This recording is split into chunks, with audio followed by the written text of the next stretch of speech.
Hey everybody, JCB here at the Awesomist, and you're watching the Awesomist Travel Vlogs. So it's been a long time. If you haven't seen part 1 of this series, you can do so by clicking the link down in the description below. If you haven't seen part 2, you can do that by clicking the link at the end of this video. So what's been the reason for such a long distance between this video and the last one, which I think was posted on something like October 14th? Well, the short answer is I got sick. Really sick. And then I stayed sick for a really long time. While I was sick, I took what ended up being my final trip to Universal Studios Hollywood during Halloween Horror Nights, which is actually pretty fun. So yeah, my Universal Studios season pass has officially expired, so that's over. I'll probably do like Awesomist quickie video where I recap everything we did and what I thought about that whole experience of having a Universal season pass. But anyway, I digress. I also went to Six Flags Halloween's Fright Fest, which is actually a lot of fun this year. Way better than last year. I think I actually had more fun at Fright Fest. Don't get me wrong, the Stranger Things maze was really good at Horror Nights and had a much higher production value than anything Six Flags had to offer, but the rest of Horror Nights mazes were kind of just okay and very samey and predictable. Meanwhile, all of the new mazes at Six Flags Fright Fest were actually really good, and I had a lot more fun doing those than I did doing any of the ones at Horror Nights. I was going to do a whole video where I compare the two and talk about the different things offered at the different parks, but as I said, I got sick, so that idea will have to wait till next year, unfortunately. I also directed a 30-second commercial for my work, which is playing at my local movie theaters right now until sometime in January, which is pretty cool. I personally haven't been to the theater to see it up on the big screen for myself yet, but I've had other people send me pictures of the screen with the commercial on it. It's pretty cool.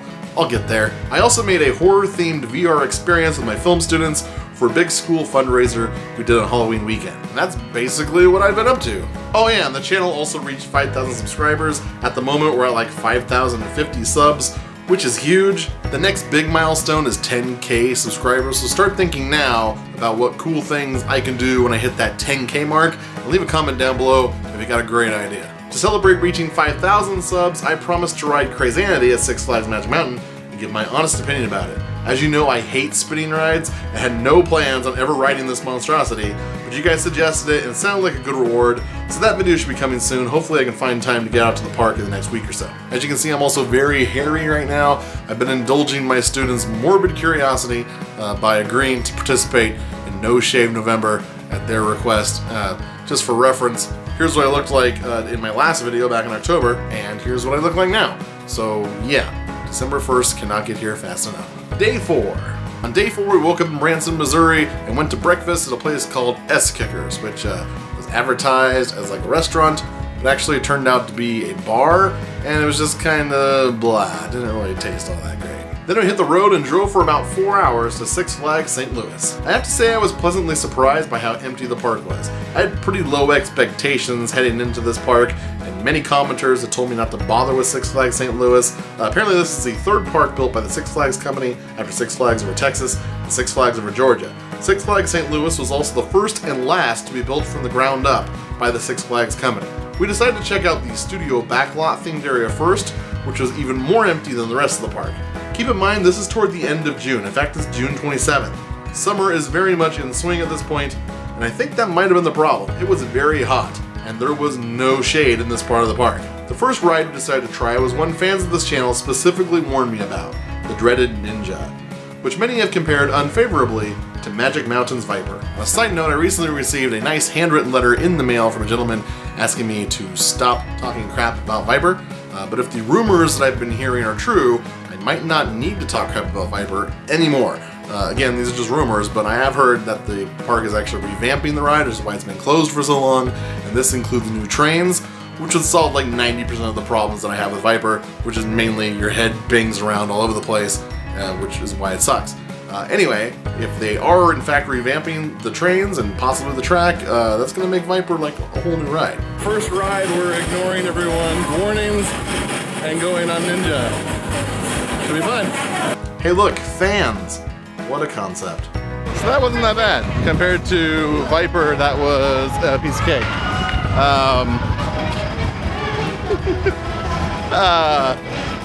I feel like there were some spots that were kind of potentially dangerous, but other than that, it wasn't too bad. What do you think?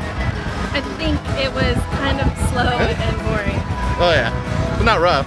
I have to say, I do see why people complain about the roughness of the ride, and it probably explains why there was absolutely no line when we got up there to ride it.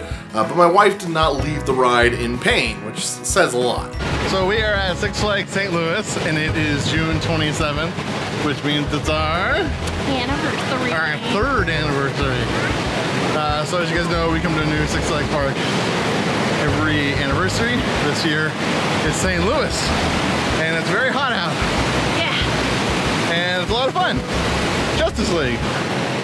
As you can see, not all parts of the park have no shade. This little tunnel provides a nice break from the heat and is similar to the type of coverage they have at Six Flags Fiesta Texas. And as an added bonus, these tunnels have fans and misters inside, making them very nice to walk through.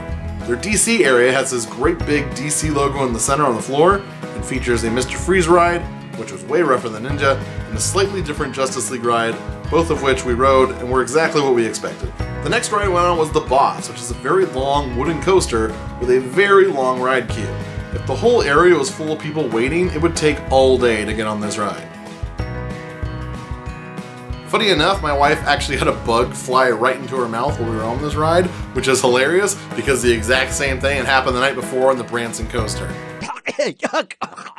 Ah, I swallowed a bug! Bug swallow! Bug swallow! What do I do? What do I do? The good times are over!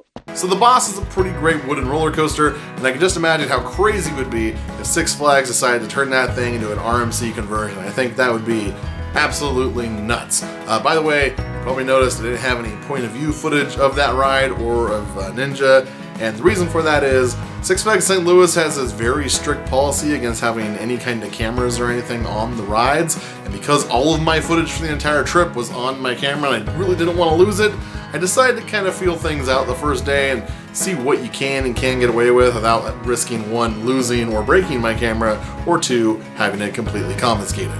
By the way, Six Flags St. Louis also has something I never thought I'd miss. JB's Barbecue, which hasn't been JB's Barbecue at Magic Mountain for a while now. It's like Aces or something like that. We stopped by and got some lunch, and it was actually pretty decent. As per our usual tradition, we rode the Six Flags train to get a feel for the park's layout, and I really liked how there are two stations at two different areas of the park, making the train not just a quick tour that goes around in a circle, but an actual people mover with an actual purpose. The next ride we rode was Pandemonium, which for some reason the sign of which did not like my camera's frame rate. We've ridden Pandemonium at other Six Flags parks in the past, and weren't really expecting anything new on this one, but we rode it again just because it's always kind of fun, and I really wanted to compare it to Time Traveler and see how big of a difference there really was between the Mach Coaster's kind of controlled spinning mechanism versus Pandemonium's freewheeling spin you till you puke sensations. And I gotta tell you, the difference is night and day, and I realize that is not a fair comparison, and that I'm being kind of a jerk just by comparing these two very different coasters, but they both spin, and that was enough for me to want to go on this ride again and try it out, and boy oh boy, did I feel like I had to puke when I got off. It wasn't really the ride itself so much as at the end when you're waiting to get off the ride and you just sit there spinning and spinning and spinning from the leftover momentum from the coaster. That's when you really feel like you're going to blow chunks all over the place. For those of you wondering, we did not go into Hurricane Harbor on this visit, not because of the bad experience we had last year in Fiesta, Texas, but because Hurricane Harbor was closed. Just days before we arrived, a lady fell off of this new water ride and seriously injured herself, so the whole water park was closed. That might also be why it was so dead. But that doesn't mean there aren't plenty of ways to get wet at the park.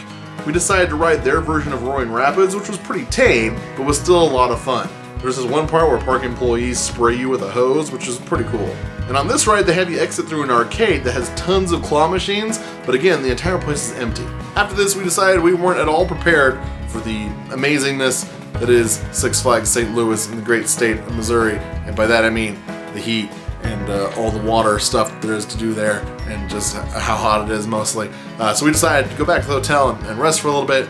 Then we went to the local Target and bought some supplies, things like cooler clothes and less cool looking but much cooler feeling hybrid swim trunks, which I personally wore the next day. Then after we were done with Target, we decided to go to dinner because this was our anniversary, and so we decided let's go have a nice dinner. There really is nothing like a wet butt to make you rethink your theme park outfit choices.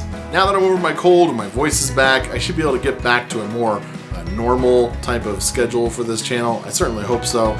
The next video should be the final installment of this whole summer vacation thing now that we're almost into winter. It's about damn time. So hopefully the next video will encompass our last day at Six Flags St. Louis, plus the time that we spent in the actual city of St. Louis, and of course like the ride back and stuff, which should be pretty quick. Anyway, if you enjoyed this video, be sure to like, comment, and subscribe as I release new videos every week. That's a lie. And until next time, keep being awesome. About halfway through the ride, you come to a brake run and completely stop. It was at this moment that the kid in front of us started freaking out. After a few seconds, the ride launches you through the second half of the track.